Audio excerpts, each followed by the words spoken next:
வாழ வயதின் குமாரர் பலவான் கையில் உள்ள அம்புகளுக்கு ஒப்பாய் இருக்கிறார்கள் என்று சங்கீதம் 127 5வது வசனம் கூறப்பட்டுள்ளது.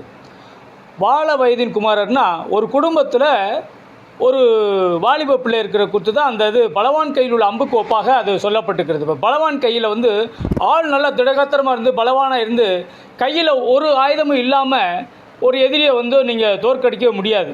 ஒரு உதாரணத்துக்கு கையில் ஒரு குச்சி மாதிரி வெறும் தட்டை குச்சி மாதிரி கொடுத்தீங்கன்னா அது வளைஞ்சு போகும். அந்த இதை வச்சு அவங்க போராட முடியாது.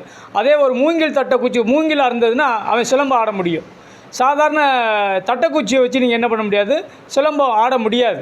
அதுபோல் பலவான் கையில் உள்ள அம்புகளாக வாலிபர்கள் இருக்கணும். அந்த குடும்பத்திற்கு உறுதியுள்ள குடும்பத்திற்காக நிற்கக்கூடியதான அந்த பலவான் கையில் உள்ள அம்புகளாக அந்த வாலிப பிள்ளைகள் இருக்கணும். அதே போல் தான் சபைக்கும், சபையில் உள்ள வாலிப பிள்ளைகள் அந்த சபைக்கு அந்த ஒரு அம்பு போல் என்ன செய்யணும், பலமுள்ள அம்புகளாக நீங்கள் இருக்கணும். அப்படின்னா தான் அந்த சபையும் உயர்த்தப்படும், ஆண்டவருடைய சித்தமும் நிறைவேறும். குடும்பத்திலையும் அதே மாதிரி வாலிபர் இருக்கும்போது குடும்பமும் உயரும், குடும்பத்தில் அவர்களுடைய சித்தமும் தேவனுடைய சித்தமும் உயரும். அந்த அம்பாக இருக்கணும்.